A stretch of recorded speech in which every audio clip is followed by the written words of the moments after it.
Mına echkining sütünden жасалган йогурт. Абдан даамдуу экен.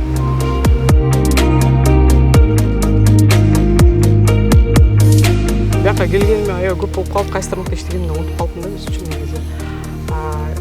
Кесибим боюнча, диплом боюнча эч бир айыл чарбасына тиешелүү билим алган эмесмин. Негизи 3 жогорку биримим бар. Нанды да жабабыз, тиги сүтүн да сайбыз, малды дагы жана жардамчылар жок болгондо өзүң алып чыгып, өзүң алып киресиң. Биз кармаган эчкилердин баары бул сүт багытындагы Занин породасындагы эчкилер.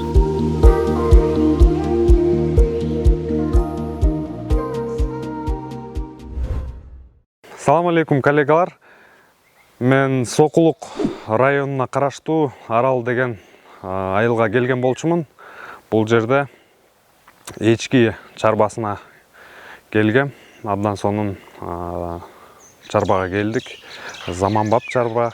Анан азыр ээси менен таанышып, жакшы бир маек кылып, сизге керектүү абдан сонун бир маалыматтарды берсекпи деп турам. Саламатсызбы, Үмүт айым? Саламатсызбы? Өзүңүз тууралуу тааныштыра кетиңиз. Мен атым Үмүт. Мен Сокулук районунда Арал айылында эчки кармайм, эчки багам. Акыркы 5 жылдан бери. Эчкилер сүт. Биз кармаган эчкилердин баары бул сүт багытындагы Занин породасындагы эчкилер. Ал кайсыл жактын тукуму?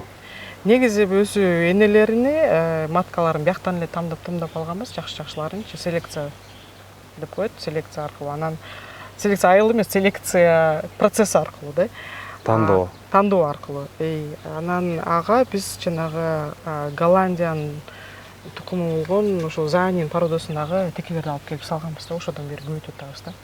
Занин деген ошондо Голландиядан чыккан. Занин негизи бул Швейцария болсо керек. Швейцария.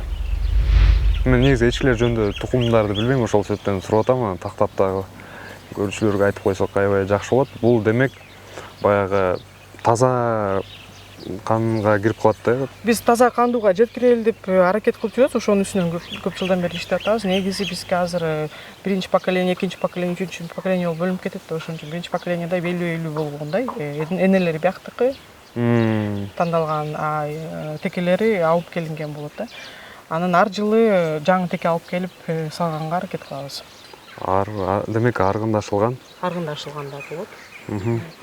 Биз деген атайын ушул Голландияда кармалган, багылган Заниндерди алып келип атабыз. Себеби алардын өзүнүн баягы келбети, сүт өндүрүмү ошолоруна карап туруп биз ошону тандадык да. Жыты, сүтүндө жыты барбы жокпу, ошолордун баарын ойлонуп, окуп чыгып, ошол жактан именно ошол Занинди бакканга чечим кабыл алган. Канча эчки бар чарбада? Азыркы учурда саан эчкилерден 50 бар, 50ге жакын. Саан эчкилер. Саан эчкилер. Андан сырткары да 2 группа бар. Бул баягы молодняк деп коет, быйыл туулгандар. Анан кышкы проектибиз бар, кышкы сүт деп. Кышында сүт жок болуп калат го. Ошого биз атайын кышында туусун деп аларды качырып, кышкыга Даярдап атасыздар. Даярдап атабыз. Буюрса күзүндө туурса, кышында бизде сүт болот. Кыргызстанда YouTube тармагында видеолор аябай көп болуп кетти. Баары эле жакшы жагынан көрсөтүп атат. Айыл чарба жакшы эле болуп аткандай көрүнүп атат да. Негизи кандай мындай реалдуулук жактан ала келгенде айыл чарбасы кандай? Башка сферадан кирип иштеген кишилерге кандай болот? Мисалы шаардан айылга барганда ошолор тууралуу кенен айтып берсеңиз. Чынын айтайынбы, чынын айтсам, иши мындай жашоо айылда, айыл чарбачылык менен кылган неме да. Жеңил эмес да. Мына көрүп турасың, чымын. чымын менен канча жылдан бери күрөшүп атабыз. Чымын мындай күзүндө да кышында да чымын шаардан келгенде айрыкча билинет да, ана шаарда келгенде кача башташат да бизге турбайдычы. Жаратылыш кооз, баардык натуралдуу, баардык нерселерчи. Анан чымындар үйүлүп келгенде натуральный продукция деп айтып неме атса кача башташат. Ошон үчүн биринчи көйгөй бул чымындар. Шаардыктарга келгендергечи. Бирок жалпы айтканда айыл чарбасы башка тармактар менен кошо бирдей эле кыйын турат да. Эмнегедир айыл чарбасынын продукциялары мындай чыгарган өндүрүштөр базарда арзан турат. Эмнеге бирок ал жака канчалык салым кошосуң, канчалык иш аракет жасайсың, чыдамкайлык болушуң керек, анан өз факторлор көп, өзүңдөн гана эмес, башка нерседен көз каранды нерселер да толтура да.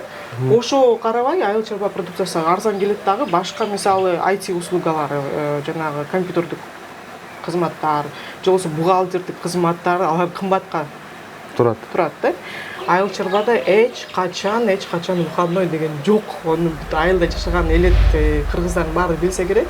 Айыл чарбада выходной жок. Күнү түнү иштейсиң, выходной жок, отпуск жок. Отпускту кимден аласың? Уюңа барып сурабайсың да мен барып туруп алып келем, сколько барып депчи. Ошон үчүн 5 жылдан бери мен көчүп келгениме 5 жыл болду. 5 жылдан бери ушул жерде күнү түнү уюң туулса барып алып карайсың. Эчкилериңди аңдып турасың. Анан скөлгө да бара албайсың. Бир жака шаарга операга барасың, балетке барасың, концертке барасың, алардын баарын жаап койгон. Мисалы жашообуз артта калып калганда биз только эртең кечке ошо айыл чарба да. Эң кыйыны ошол. Калгандары негизинен Кыргызстанда эми биз сыртка чыгып келип жүрүп салыштырабыз да көп нерсени байкайбыз. Анан сырттан келгендер деле адамдар айтат, анан карап турсаң Кыргызстанда негизи бизнес кылыш же болсо мал кармаш деги эле оңой эле нерсе экен да. Себеби башка жакта бул өзүнө жараша көйгөйлөрү, өзүнө жараша мындай немелер болот экен да. Көп кыйынчылыктар болот экен да. Ал жана салык тармак жактарын айтып жатасыз да, бизде баягы ачып кетүү жеңил деп, Ал жакта салык бар, мисалы чет жакта айрыкча баягы Европа, өнүккөн мамлекеттерде да салык бар. Ал жерде мисалы пестицидди каалагандай чачып, каалаган жерге каалаган өлчөмдө кыла албайсың, ал жерде контроль бар да. Ал жерде мамлекеттен суда болушу мүмкүн, фермерлерди кармап калыш үчүн атайын квота кылып акча бериши мүмкүн да. Ал жерде жанагы уйлардын санын кармап неме кылып туруш мүмкүн. Аябай мындай катуу регистрациялар, систематизациялар ал жерде.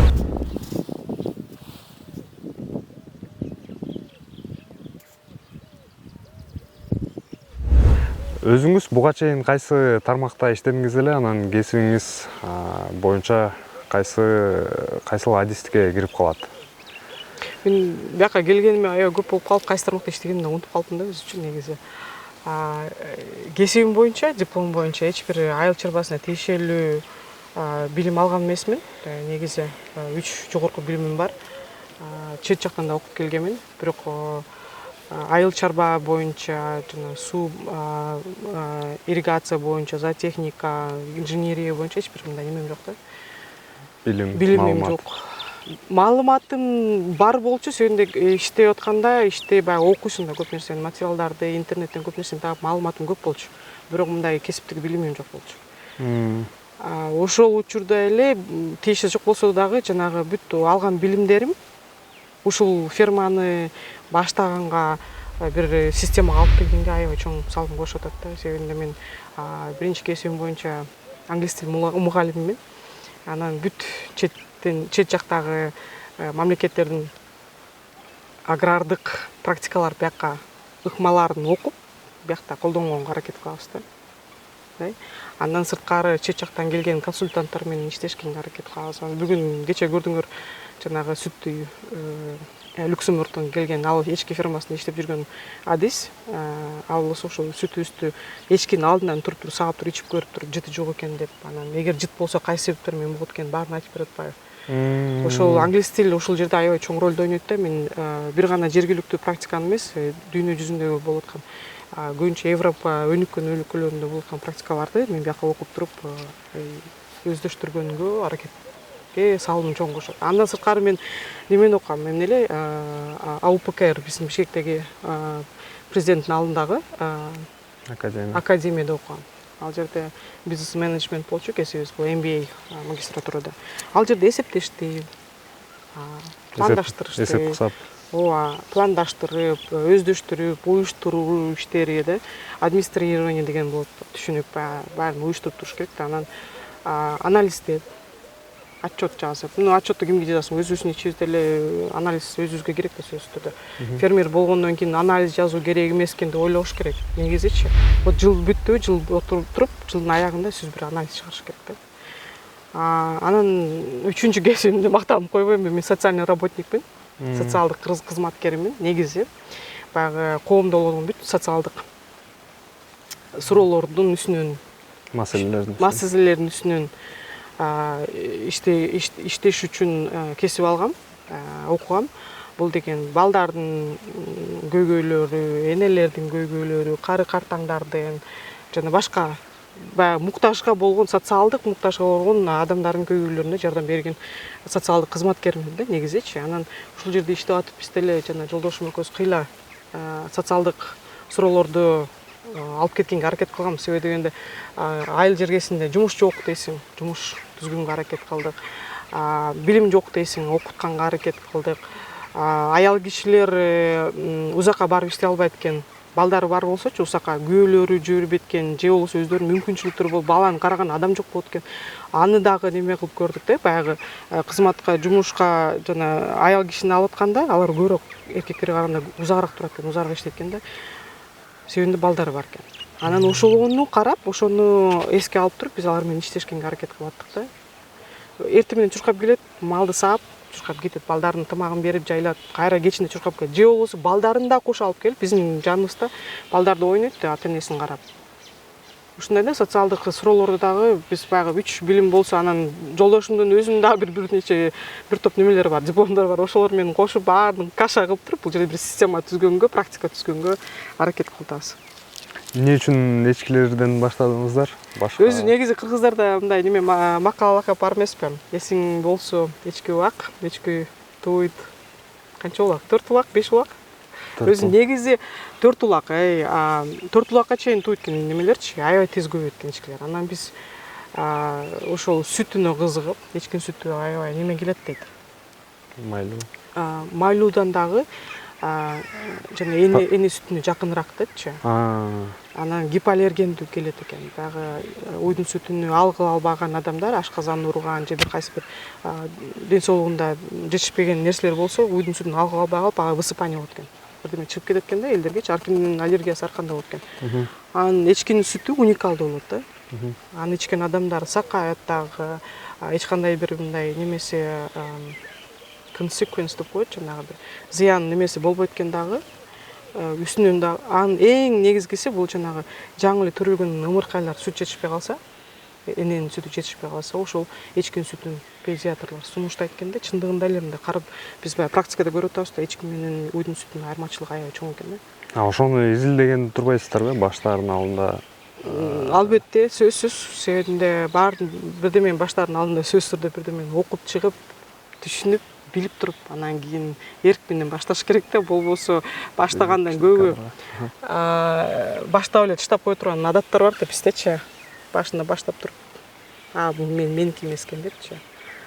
Сөзсүз түрдө окуш керек. Анан тынбай турдай окуп, өзүнүн билимиңди жогорулап турушуң керек дайымачы. Жалпысынан мындай жумуш түшүп кандай дейм да, мындай оор болду же башында баштап атканда кандай болду, азыр кандай жумуш жагынан келгенди да? Ошо эле малдарды эртең менен чыгып алып туруп, шаардан досторум келип, досторумдун жанынан көзүнчө туруп алып туруп, мен эртең менен туруп алып туруп, чаканы бизде челек дейт да урушта. Ой, ошто. Челекти көтөрүп алып сарайга барып уй салып атсам, элдер оозу ачылып калат. Телефондорун алып туруп, сүрөткө тартып, Инстаграмга кое башташат да. Моментти карасаңар, 3 диплом менен депчи. Кыйынчылыктары мен мага кыйла эле мындай чоң айырма болду. Себеби мен өмүрүмдү айылда жашабай, кичинемде энемдеркине барып алмакка, көйрүктөрдү кургатып эле чоңойгом. Ал эми жылына бир ашып кетсе 1 ай жүрүп элем. Андан башка эчтеке кылбайт элем. Ошондо деле барганда мои пальчики деп турат элем. Бияка келгенден бери баягы неме экен, түшкөн таш түшкөн жериң ооруп экен дейт. Ошол ойдон калып калгандай, майлычык көнүш керек. Элдер кылган нерсенин баарын кылып, Кыргызстанда төрөлгөн баарын эле билем деп. Кылган эмесмин, бирок билгем да.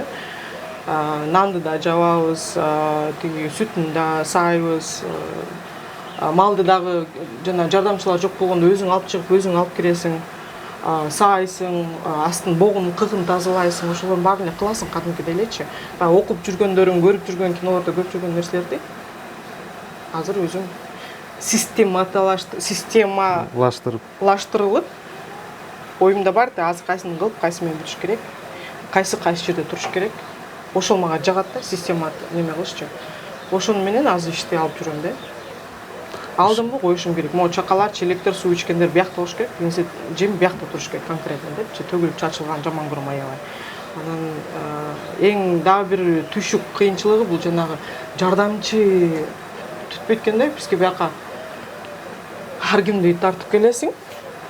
Жардам берип кой деп. Себебинде биз деген азыр бул биздин тармакта эчкини бакканда биз эчкини гана бакпайбыз, эчкини гана көбөйтпөйбүз. Биз монтип эчкинин сүт азыктарын чыгарып, шаарга баягы ушундай эчкинин сүтүнө зар болгондорго алып барып сатабыз да, алып барып тапшырабыз.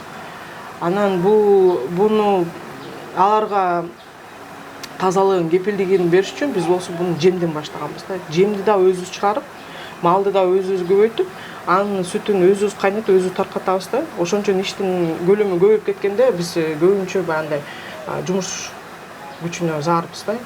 Ар кимди алып келебиз, туугандардан алып келебиз, эл коңушу, тиги тааныштар рекомендация деп коет, сунуш берген адамдарды алып келесиң, тааныбаган, такыр эле тааныбаган адамдарды алып келесиң. Чет жактан иностранец деп коебуз биз көбүнчөчү, ошол иностранецтерди алып келип иштетебиз да. Анан ошол эң кыйынчылыгы ошондо экен да. Биздин азыр ушунчалык биз баягындай бэкграунд менен келгенбиз да, өзүбүздүн бир мындай кандайдыр эмне деп коет эле, тажрыйбабыз менен келгенбиз да. Биз деле жакшы убагында эмес, канча 30-дан ашып туруп анан айыл жергесине көчүп атканда бизде деле мындай тажрыйба бар да. Ошол тажрыйбаны иштетип, бирок баягы адамды иштете албай калдык. Адамдардычы. Адамды бирөөсүн алып келесиң, көзүн карайсың, айлыгын убагында бересиң, башкаларга караганда көбүрөөк берип турасың, кетип калбасын депчи. Бирок ошолорду деле кармабайт экен. Бири келет, бириси 2 күндөн кийин кетет, бирөөсү 2 айдан кийин кетет, ушундай да. Ошол эң кыйынчылыгы бизге азыр ушул учурда ушул. Анан менин билишимче Кыргызстанда бардык эле жерде ошондой нерселер болуп атат. Көйгөй азыркы ушул тапта. Бул баягы швея болобу, же болбосо тамак аш тармагында болобу, же болбосо заводдордо болобу, бизде баягы 30 жылдан бери адамдар өздөрү менен өздөрү болуп калып, коллективный мындай эмне деп коет эле, маданият жок болуп калыптыр да. Профессионалдуу маданият жок болуп калыптыр. Группадан деле жазып атпайбы, жумушчу фермерлерди мисалы койчуну жалдасак айлыктарын көтөрүш керек болуп калыптыр депчи. Ошондой окудум. Анан айлыктарын көтөргөн, негизи айлыктан болобу дейм да, акчасы. Маселе эмнеде жатат деп ойлойсуз өзүңүздүн? Кандай ойго токтолдуңуз? Акчаданбы? 3-4 жылдан бери иштегенден бери бизде аябай адам алмашты. Анан башында болсо биз жумуш аз, контроль биз жок болчу. Контроль жок негизи да, биз биякта жашабайт элек, 1 жыл жашабайдык. Анан жумуш аз, малдын саны да аз, айлык көп, иш жүрбөдү. Кел өзүбүз көчүп келдик. Көчүп келгенден кийин контроль күчөдү, айтып турасың. Адам турбады, кетти, контроль жакпады да. Анан айлыгын көтөрдүк 2 эсе. 2 айга чыдады ошол адамчы. Айлыгын 2 эсе көтөрүп берсек дагы, жанагы адам бизге көндүп иштеп аткан адам да 2 айдан кийин мен кетти да. Анан биз ойлодук, биз башында ойлодук, биз жанында жашап контролдогон жакпай атат деп, өзүбүзгө аябай мындай немеке жакында кабыл алып, анан силер айткандай айлыгы аз деп, айлыгын көтөрдүк. Салыштырмалуу башка жаныңызда коңшуларга караганда көбүрөөк болот да ошондо айлык? салыштырмалуу көбүрөөк жумушу азыраак болгон учурда азыр жумуш көбөйгөн сайын биз деле айлыктуу көбөйгөнгө өзүбүз кызыктарбыз, себеби азыр инфляция болуп атпайбы. Анан биз болсо убагында беребиз. Биз удержание деген нерсе бар, өзү кылыш керек, өзү баягы адамдар менен иштешкенде ошондой системаларды, ыкмаларды колдонуш керек да, иштебесең акчаңды бербейм дегенчи. Биз анысына карабай беребиз. Ушул жерде жүрдүңбү, ушуну малды хотя бы мындай жанында жүрүп карадыңбы, түнү менен бу жерде карап жүрдүңбү, мал жоголбодубу, беребиз акчасынчы. Удержание жок да.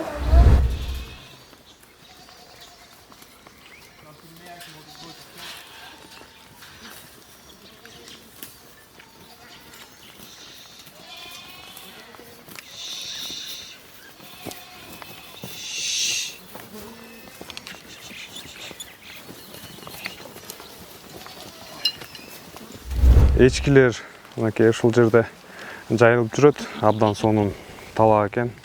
Анан өзүңүздөр көргөндөй ушул тосмону көрдүңүздөрбү? Бул электропастух деп аталат орусчасы. Анан негизи мен өзүм бул нерсени биринчи жолу көрүп жатам.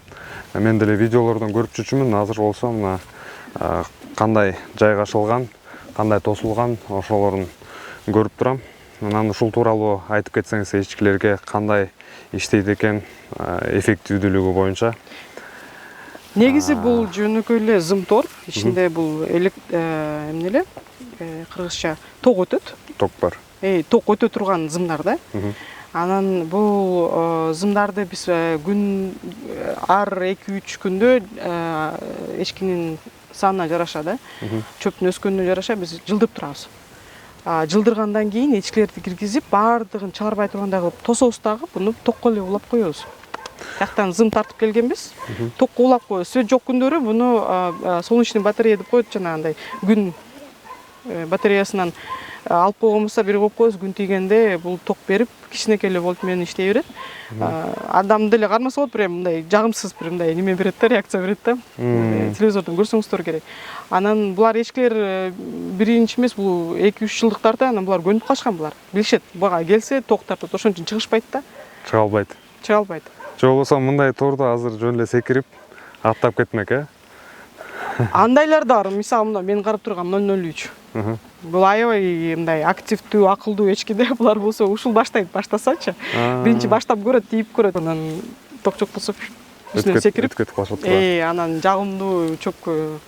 Бул уйларга деле жакшы иштей береби? Уйларга деле иштейт, бирок уйларга кичинекей болуп калат. Булар уйлардын зымдары кичине чоңурактагы, көзгө көрүндүрөөк да. Бирок уйлар деле чукулдабайт, жакындабайт буларга. Бир көндүрүш керек. Уйдубу? Ооба, баягы бул эчкилерди да биз көндүргөнбүз да. Баягы ар бир жаңы туулган эчкилер баш бербей үзүп кеткен учурлар болот, мүйүздөр менен үзүп аткандар болот. Карасаңар, могул жерде тешиктер да бар да. Уйларды эми баардык жандыктарды баарын көрсөтүп, адамды эле көрсөткөндөй эле көрсөтүп үйрөтүшүң керек, кичине сабыр керек. Анан үйрөнгөндөн кийин такай ушул жерди билишет да. Ушул торго келсең, ток бар, ток урат, анан жагымсыз деп. Сонун мындай кишинин кароосу кереги жок. Аябай жакшы. Айрыкча бул мисалы суроо берип атпайсызбы, эмнеге эчки депчи. Себебинде мага аял кишилерге эчки багыш жеңилирээк да. Анан эчкинин көп бакпаган себептери бул баягы баарын жеп кетет, талдар калбайт, бактардын баарын неме кылып салат дейт го. Бизге могул мага орноткону дагы оңой, көтөргөнү, жийип койгону да оңой. Анан ушу кичине малды кармаганы дагы оңой да. Эчкилердин сүт бериши кандай, булардын орточо канча литрден сүт берет? Элдерге эң кызык суроо ушул болуш керек. 2 литрден 4 литрге чейин. Бул бир күндө? Бир күндө. Биз орточо 4кө баратабыз. Азыркы эчкилерибиздин арасында 3 литр бергендер бар, 4 литр бергендер бар. Ошондо эртең 2 литр, кечинде 2 литр экен да. Ооба. Кээ бир биздин кыргыз уйлары деле 5 литр, 6 литр сүт берчү уйлар бар. Ошолорго жакындайт экен да. Ооба, бирок негизинен жемге жараша да. Эгер мисалы көк чөпкө чыкпай калса же чөп аз болуп калган болсо ал жерде сүт эртеси күнү азыраак берет да. Канчалык көп тойту берсең, сочный корм берсең, ошончолук Эң негизги тоюту булардыкы баягы нымдуу тоютка басым жасалат экен да. Сүт багытында бүт малдарга өзү негизинде неме бериш керек да. Нымдуулугу жогору. Адам баласында деле мисалы балага эмчек эмизип атканда сөзсүз түрдө аял киши аябай көп суу ичет. Суунун талап кылат да дене дагычы. Эмиз бүткөндөн кийин суу ичкин келе берет. Ошондой булар деле мал деле ошол. Буну саап бүткөндөн кийин сөзсүз түрдө суу беришиң керек. Сүттү кандай кыласыңар, кандай кылып өндүрөсүздөр, анан сүттү тапшырасыздарбы же өзүңүздөр иштетесиздерби? Сүттү алып кайра иштете турган бизде азыр негизи Кыргызстанда эчки сүтүн алып иштете турган заводдор жок. Булардын сүтү өзгөчө болот. Уйдун сүтүнө караганда жана сыр жасаганда же башка нерсе азыктар жасаганда булар реакцияны башкача берет да. Анан биз аны өзүбүз ошол негизги максатыбыз ошо сүттү кайра иштетүү болчу да. Бияктан эчкини саап атканда эле биз көбөйтүп атканда эле биякта өзүбүзгө шарттарды түзүп атканбыз. Азыр өзүбүздөн чыккан бүт сүттөрдү өзүбүз эле мен мисалы 2-3 окууларга барып үйрөнүп алып, керектүү уюткуларды алып өзүбүз эле йогурт уютабыз, сыр жасайбыз, брынза. Элге белгилүү элдер жээлүү эле продукциялар кылабыз. Андан сырткары курут аябай жакшы болот эчкин сүтүнөнчү. Аябай жакшы болот. Кардарларыбыз курутту өзгөчө жакшы көрүшөт. Бул сүт баягы айтып кеткендей эле гипоаллергендүү болгондуктан бунун көбүнчө балдардын питаниясына, балдардын баягы немесине рационуна кошушат да көбүнчөчү. Көрсөңөр керек жана бала бакканда эчкин сүттүн негизинде формулалар, бейби формулалар деп жанагы кабрита, орустар Россиядан келгенде бир нече немелер бар. Сүт азыктары кошулган кашалар бар. Ошол эчкин сүтүндө болот да көбүнчөчү. Бизде болсо бу жерде нукура, анан ошол жанагы фреш. Жаңы, таза. Жаңы. Жаңы неме деп, алынып эле бияктан чыгып эле бияктан алып барып беребиз да. Өзү мисалы эртең менен сааган болсок, кечкечен уюта калабыз, эртеси күнү шаарга алып барып магазиндерге тапшырабыз. Демек басымдуу кардарлар бул ошо жана сиз айтып аткан жаш балдарга. Ооба. Балдарга алынат. Ооба, көбүнчө ошо жаш балдар бар ата-энелер алышат. Көбүнесе анан бир денесине кандайдыр бир ооруган адамдар, ашказан ооруган, башка нерселер ооруган адамдар жана врачтын рекомендациясы менен бизге кайрылып, сүтүбүздү таза, свежий алып, свежий деп коет, эми свежийди кыргызчаны окутуп албай калдым. Свежий алып кеткенге аракет кылышат да. Кардарлардын арасында баягындай эртең менен келип же кечинде келип 2 литр үчүн ушунча алыс аралыкты өтүп келип алып кеткен кардарларыбыз да көп да. Күнүнө же 2 күндө келип туруп ошол сүттү алып кетишет. Дарылык касиетин, дарылык максатта. Бирок продукция болсо шаарда? Шаарда да бар. Шаарларга жанагы эко продукцияларды саткан магазиндерге бергенге тапшырганга аракет кылабыз. Себебинде бул чыгарым өндүрүшү кымбатка түшөт. Биз аябай жемди тоютта көп беребиз дагы. Бизге бул свежий болгон үчүн, аралашмасы жок болгон үчүн, анан баягы гигиенаны сактаган үчүн биз бааны ошол деңгээлде шартты канчалык чыгаш болсо ошону жабыш үчүн жогору койгонбуз да. Бул мисалы уйдун сүтү базарда заводдор 30 сомдон алып кетип атса, базарда 35, 45, 55тен сатып аткан болсо, биз сүттү, эчкин сүтүн 100 сомдон сатабыз.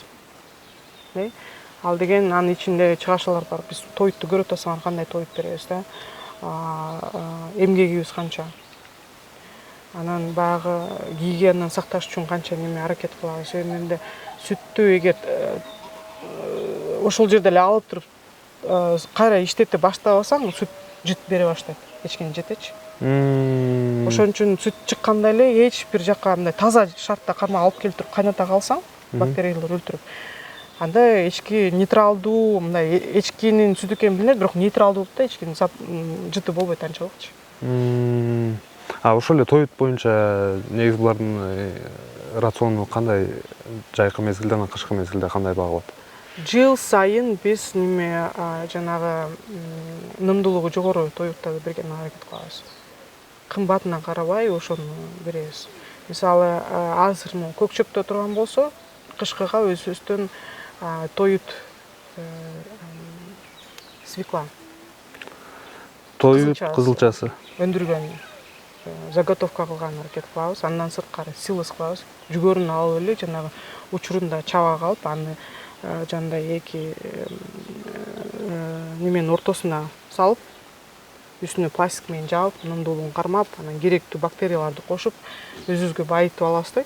Анан кышында жана суук маалында жем мол 21-30 аябай мындай любопытный да, аны адамга жакын келип ушинтип неме кылат, общение кылар экен. Башка эчкилер жүрөт. Тигил жерде болсо келип, окей. Анан жетпей калган учурларда жана жазгы малда айрыкча. Биз болсо могу Александровкадан тоют сабызын көп чыгарат. Ошо сабыздан көп беребиз. Быйыл болсо, былтыр болсо сабыздын баасын билесиңер канча болгонун. Ошол мурда болсо бир капты 80 сомдон алган болсок, мен эң жаш келин болуп келгенде 80 сомдон алсак аябай жүргөм ооруйт эле да, мынча кымбат бересиң тоюттарды депчи. Азыр болсо ошол каптарды 1000 сомдон алып аттык быйылчы. Жем катары кеткен кайсыл тоют кетет? Жанагы эле урпак, жанагы эле арпа. Анан дагы витамин комплекс, минералдардын, витаминдердин комплексин беребиз. Сөзсүз түрдө рациондо туз болуш керек. Туз жанында дайыма болуш керек да. Анан биз мен угушум боюнча, мен мурда айыл чарбасында иштеп көргөн эмесмин да, мен угушум боюнча баягы бизде сууга азыраак маани берет экен да. Суу такай болуп туруш керек экен. Баягы айрыкча сүт өндүргөн жандыктардын жанында сүт дайыма болуш керек. Сүт номер 1. Ой, суу номер 1. Суу болмоюнча сүт болбойт. Ушу пландоо боюнча мисалы бокс деп деле атап койсок болот. Жайы бою жетип берет да, ушинтип пландаган. Канча аян жер бар, анан кандай кылып пландайсыздар? Өзү аян жерге эмес, бул немесине карайбыз да, каерде чөп бар, клевер бар, эле беде бар. Анан буну культурный пастбище деп коет. Мен кыргызча маданияттуу пастбище деп которсом вообще мындай кызыктай угуп калса керек. Бул культурный пастбище понятие такое. Бул жерде тияктан баштап ар 2-3 күндө эчкинин санына жараша, чөптүн өскөнүнө жараша биз бияка жылдып турабыз. Биринчи күнү тияка кармайбыз. Анан эчкилер киргенде эртең менен же түнү болсо сетканы жылдыра коебуз биякачы. Ушинтип жылдырып отурганда бияктагы чөп кайра өсүп калат. Канча күндүн ичинде? Бир жума, 2 жуманын ичинде өсүп калат. Көтөрүлүп калат. Таякта бүткөндөн кийин кайра алып келебиз бияка. Ошентип отуруп, баягы эчкилерди жай бою ушул көк чөптү кармайбыз да. Жакшы жери бул өзүбүздүн жерибиз болгон үчүн башка элдин малы кирбейт. Оорулар келбейт. Анан башкалар менен кошуп койсоң, жайытка чыгарып койсоң, бул жерде ток бар. Чыгарып койсоң, баягындай инфекциялуу ооруларды жугуштуруу немелери, рисктери көбөйөт да. Бул жерде болсо өзүбүздүн жерибизге, өзүбүздүн талабыбызга эч кимди киргизбей, өзүбүздүн эчкилерди кармайбыз дагы, чөптү дагы жана өсүшүн өзүбүз контролдойбуз да, болбосо башаламаны неме кылса эчтеке өспөй калат. Сүт багында иштегенден кийин малга көк чөп, сочный корма деп коет. Сочный корм дайыма жанында болуш керек да малдынчы. Себебинде эгер сүткө иштесең, эгер этке иштесең, ал башка нерсе. Анан малыңды тиги тоюту жок жайытка чыгарып алып, кечинде 1-2 литр алып алып, мен малым ушундай экен деп айта албайсың да. Себебинде бардыгы жанагы жогорку pedigree, порода түшүм жогорку сүт берген малдарга кызыгат. Бирок ошону тоютун эч ким ойлобойт да. Алын алып алып турган жайытка чөбү жок жиберип коюп отура албайсың да. Сөзсүз түрдө неме камсыздаш керек. Ошон үчүн ушинтип бөлүп культурный пастбище деген бар. Өзүңөрдүн жериңерди пландаштырып, неме берип, тыныгуу берип, анан керек маалында пассив-севой оборот кылып, ошентип пландаш керек да. Болбосо башка жакка үмүт кылыш азыр мындай чоң немеде, кооптуу да. Экинчи жагы болсо, малдарды аралаштырбай баккан бул дарттардан сактануу. Сактануу, да. Анткени бизде азыр ал нерсенин баары аябай чет өлкөдөн малдар келген сайын аябай күчүп атат. Анан бул эң алдыңкы маселелердин бири болуп калат го деп Биз ойлоп жатам да. сөзсүз түрдө жанагы башка малдарды киргизбейбиз. Өзүбүздүн чыгаргандан кийин кайра киргизбейбиз. Мисалы бир малды уйду же болбосо керек эмес ашыкча эчкилерди сатып турган болсок, шаарга базарга чыккандан кийин ал эчки эч качан кирбейт аркага. Ушул теке жылкынын ролун аткарып, эчкилердин артынан кубалайт экен. Текелерди негизи башка жактан алып келесиздерби? Кандай пландайсыздар кошулгандарынча?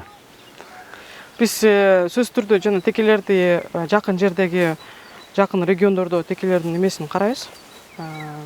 Тарыхынчы, кимди кайсы фермадан урган эмеспи, энеси канча сүт берген, атасы канча сүт берген депчи.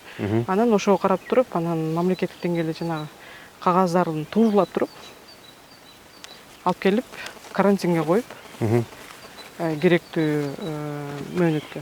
Анан эчкилерди ушулар менен биз аргындаштырабыз. Бул азыр канча жаштагы теке? Бул 2 жаштагы. 2 жаштагы дагы канча иштейт? Бул быйыл кетет. Быйыл кетет. Быйыл башкасын алып келебиз. Жыл сайын турбайбы? Жок, ар 2 жылда бир алмаштырабыз. Эми биз ал жерде немесин карайбыз да, тарыхын карайбыз. Бул бекеринен могул жерде биркаларды урбайбыз да. Могу биркалардын негизги мааниси баягы башында айтпадыкпы, эчки тууйт 8 депчи. Элестетип 8 бирөө тууганда. Бул иштеп бүткөндөн кийин атайын сиздерде кардарлар барбы? Ушул текени алып кеткенге же базарга чыгып эле кетеби? Биз акыркы мезгилдер базарга такыр чыкпай калдык. Себебинде бизде көбү таанышып, алдын ала эле күзүндө эле неме кылып коюшат, заказ берип, буйрутма алып коюшат, мен алып кетем депчи. Анан ошол акыркы кездер базарга чыкпай эле ушул жерден керектүү малды үйдөн алып кетишет. Себеби базарга чыкканда рискти билесиңер да, ящур бар, язва бар, бар билен баары бар да. Булардын вакцинасы, дары-дармектери убагында? Вакцинаны убагында кылып турабыз. Элдер айтпаган, ветеринарлар айтпаган вакциналарды кылабыз. Себебинде биз буну баарын окуп билебиз да. Вакциналарды ушул жерден эле алабыз негизи.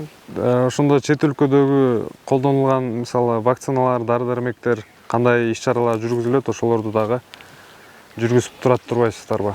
Буну сөзсүз түрдө жүргүзөсүң, себебинде малдын саны көп болгон үчүн баягы бир мал өлүп калса деле аябай өкүнөсүң да.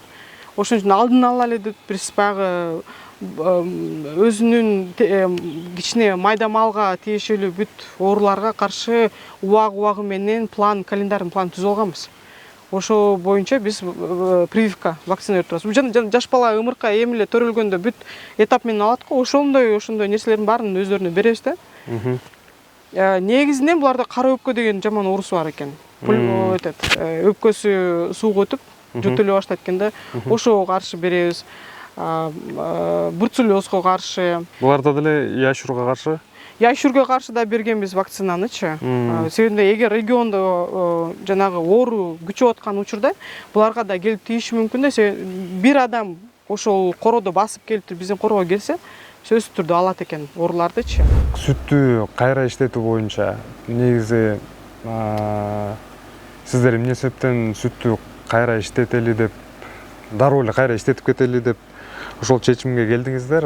Негизи эле баштап жаткан, жаңы баштаган мисалы фермерлер болсо, көп көлөмдө сүт өндүрөм дегендер болсо, мисалы уйларды алып келип атат да, бул жеке эле эчкилер эмес, көпчүлүк уйлар. Анан ошол фермерлерге кеңешиңиз кандай болот? Өзүңүздүн тажрыйбаңыздан өткөргөн нерселерге таянып, сүттү кайра иштетиш керекпи же өткөрүш керекпи?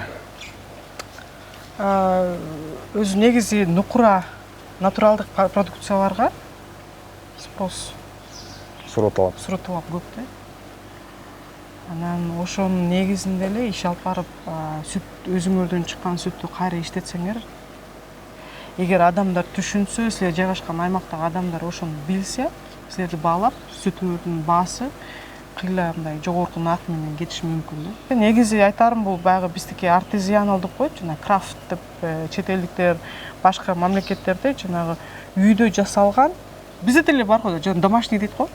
Домашний. Homemade. Да, homemade. Жок, биздин рынокто домашний деп айтат да. Домашний айраныбыз барбы деп келет да магачы. Домашний деген мындай жакшынакай лейбл бар да бизде. Домашний деген бул позитивдүү бир жакшы нерсе кабыл алат да элдерчи. Бул домашний тоок экен, бул домашний тукум экен, жумуртка экен деп айтышат да. Ошол эле негизде биздики домашний сыр да. Заводской эмес.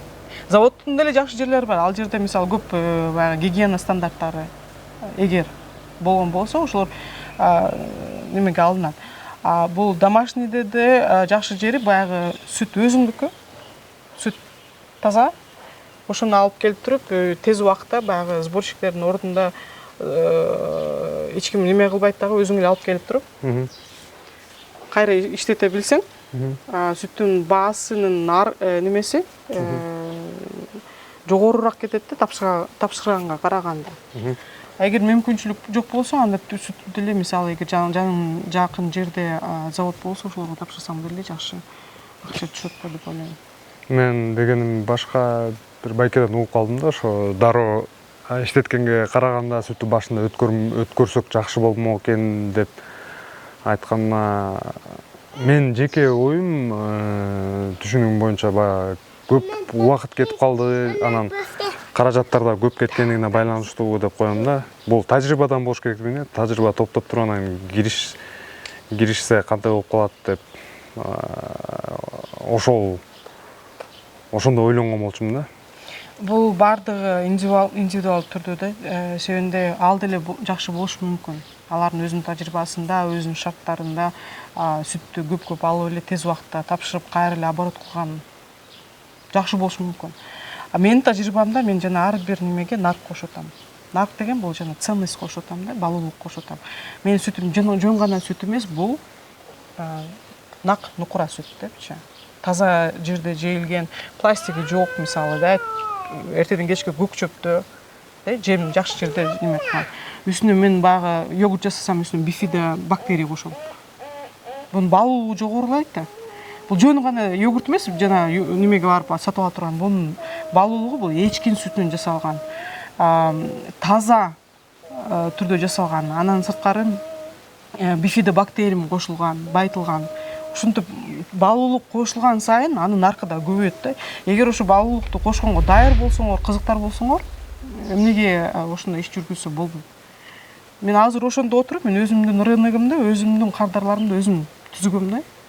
Өзүм түзүп, азыр Кудайга шүгүр, мени билгендер, менин жасап жаткан ишимди баалаган адамдар ошол акчасынан карабай келип алып кетишет. Интервью эмес, көбүнчө маек катары болду. Анан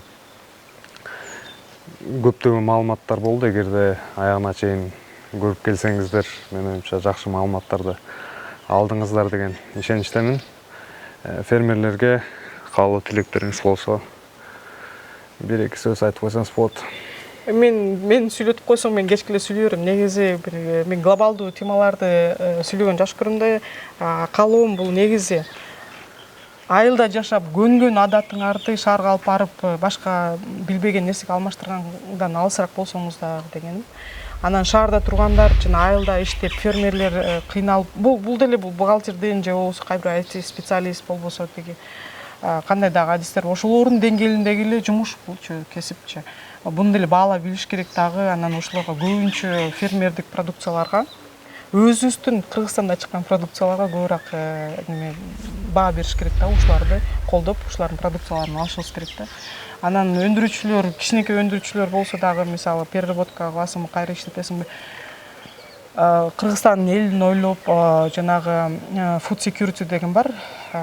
Тияка Казакстанга сатып бербей, ошо Кыргызстанда кармап калып, өзүбүздүн кыргызыбызды багып калсак, тамак-аш коопсуздугу деп коет, баягы кышка чейин жейт деп, кийинки жазында дагы мөл түшүм болсо, таза болсо, чын дилден, гигиена болобу, тамак-аш болобу, жеми болобу, баарын таза кылып чыгарсак, анан көп жаштар болсо баягы менеджменттин да түрлөрү бар. Мен азыр кылып аткан нерсемдин негизги аты бул агроменеджмент деп деле койсоң болот да. Мен бүтпөсөм деле мен өзү агроменеджер болуп калдым да. Мен эчкиден сүт алып, андан билесиңер, азыр мен трактористке чалам дагы могу жерде чөп бар, ошону оруп кой деп.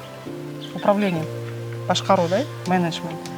Ошондой тармактарга көбүрөөк көңүл буруп, ошолорго анчалык престиж болбосо да, студенттер жаштардын одасында тапшырып, окууну бүтүрүп, эгер мүмкүнчүлүк болсо башка чет жактарга чыгып, кайра келип биздин Кыргызстанды өнүк турсуңар, аябай сонун болмок да. Ошол. Мейли, көрүшкөнчө эмки видеолорго чейин. Стоп. Видеону жаппай туруңуз. Үмүт айым айта кеткендей, чет өлкөгө чыгып, окуп, билим алып, ошол билимдерди Кыргызстанга келип иштетип, Кыргызстандагы айыл чарбаны, Кыргызстанды өнүктүрөлү. Ал үчүн перспектив эл аралык билим берүү мекемесине кайрылсаңыздар болот. Урматтуу ата-эне жана абитуриент. АКШ, Кытай, Европа өлкөлөрү, Тайвань, Кипр өлкөлөрүндөгү университеттерге тапшырсаңыздар болот экен. Билим алгандан кийин сөзсүз Кыргызстанга келип, өзүңүздүн салымыңызды кошуңуз, урматтуу абитуриент. Ушул номерлер аркылуу байланышсаңыздар болот. Жана перспективдин Instagram баракчасын комментарийдин башына бекитип коем. Мен болсо коштошом. Görüşкөнчө.